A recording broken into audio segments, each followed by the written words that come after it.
மியா கலீஃபா அழுது வீடியோ போட்டதுக்கு பிறகுதான் நிறைய பேருக்கு தெரியும் மியா கலீஃபாட ஹோம்லேண்டே லெபனான். இப்ப சீஸ்ஃபயர் அனௌன்ஸ் பண்ணியாச்சு, வார்ல ஈரான் வெற்றியாச்சுன்னு சொல்லி சந்தோஷப்பட்ட கொஞ்ச நேரத்துல வந்து இஸ்ரேல் லெபனானுக்கு அடிக்குது. சரியா, நான் இதுக்குள்ள இருக்கிற இன்னொரு கொண்டத்தை பார்ப்போம். இந்த வார்ல வந்து அமெரிக்காவோட இன்டென்ட் வாஸ் டு லூஸ் அப்படின்னு நீங்க இப்ப நினைச்சுக்கிறீங்க. ஏன்னா அமெரிக்காக்கோ இல்ல உலகத்துக்கு மற்ற நாடுகளுக்கோ தெரியும் ஈரானோட சண்டை போட்டு தெரியாம எல்லாம் இல்ல. சரி, முதல்ல இன்னொரு விஷயத்தை விளங்கணும். மிடில் ஈஸ்ட் இருக்கிற மத்த கண்ட்ரீஸுக்கும் ஈரானுக்கும் இருக்கிற பிரச்சனை வந்து வித்தியாசம்.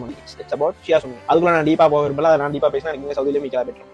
சரியா, ஆனா இந்த போர் அமெரிக்கா வெர்சஸ் ஈரான் நடந்த இந்த போர் வந்து உண்மைக்குமே அமெரிக்கான ஒரு சதியாக இருந்திருக்கணுமா அப்படின்னு நீங்க யோசிக்க மாட்டீங்க. காரணம் என்னன்னா, ஜனவரி 3 வந்து அமெரிக்கா போயிட்டு வெனிசுவேலாவோட பிரசிடென்ட் அரெஸ்ட் பண்ணி அந்த நாட்டை டேக் ஓவர் பண்ணுது. அதுக்கான காரணம் அங்க இருக்கிற அந்த ஆயில் ரிசர்வ்ஸுக்கு சம்பந்தமான டீலிங்ஸ்ல வந்து US டாலர்ஸ் யூஸ் பண்ணாம அப்படி ஒரு சில பாலிசிஸ் வந்து அவர் அந்த பிரசிடென்ட் வெனிசுவேலா பிரசிடென்ட் வந்து போட்டதுனால நீங்க நினைச்சுக்கிறீங்க அதுதான் சதாம் ஹுசைனுக்கும் நடந்துச்சு, அதுதான் கடாஃபிக்கும் நடந்துச்சு.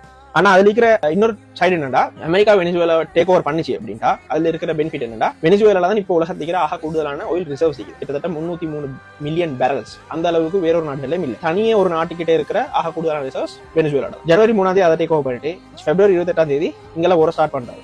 ஒரு ஸ்டார்ட் பண்ண நடந்த என்ன விஷயம், ஸ்ட்ரெய்ட் ஆஃப் ஹார்மஸ் மூடப்படுது, சப்ளை வந்து இல்லாம மிடில் ஈஸ்ட்ல இருந்து ஆயில் சப்ளைஸ் எல்லாமே நிப்பாட்டப்படுது. அதுக்கு பின்னால இப்ப சீஸ்ஃபயர் அனௌன்ஸ் பண்ணி இஸ்ரேல் லெபனானுக்கு அடிச்சோன்னே நடந்த அடுத்த விஷயம் என்ன, திருப்பியும் ஈரான் வந்து ஸ்ட்ரெய்ட் ஆஃப் ஹார்மஸ் மூடுறது. அவனுக்கு தெரியும் ஈரான் அண்மித்த நாடுகள் ஏதாவது ஒன்றுக்கு அடிச்சா திருப்பியும் இதே விஷயம் நடக்கும் சொல்லிட்டு இப்ப என்னன்னு சொன்னா நிறைய ரூல்ஸ் அண்ட் ரெகுலேஷன்ஸோட நிறைய பாலிசிஸோட வந்து போற சப்ளை வந்து குறைஞ்சிக்குது, மிச்சம் குறிப்பிட்ட அளவு தான் போகுது. அப்ப திருப்பி இந்த போர் வந்து ஏதோ ஒரு வகையில மேபி திருப்பி அமெரிக்கா இன்னொரு முறை போருக்கு வரலாம் அப்படின்னு சொன்னா இப்ப இஸ்ரேல் லெபனானுக்கு அடிச்ச மாதிரி வேற ஒரு பிரச்சனை வந்து கொண்டிருக்கும். அதுக்கு ஈரான் வந்து காம்பேட் பண்ற பேர்ல வந்து இந்த மாதிரியான ரெகுலேஷன்ஸ் இது கொண்டே தான் இங்க போகுது. சோ இதுல நடக்கிறது என்னன்னு சொன்னா, மிடில் ஈஸ்ட்ல இருக்கிற ஆயில் ரிசர்வ்ஸ் வந்து மிடில் ஈஸ்டுக்கு உள்ளே ஈக்க வைக்கணும், அப்படி இல்லாட்டி அவனோட சப்ளையை குறைக்கணும். குறைச்சா நாளைக்கு பின்னால வெனிசுவேலால அமெரிக்கா டேக் ஓவர் பண்ணிக்கிறதுனால அவங்க வந்து they become oil super power also.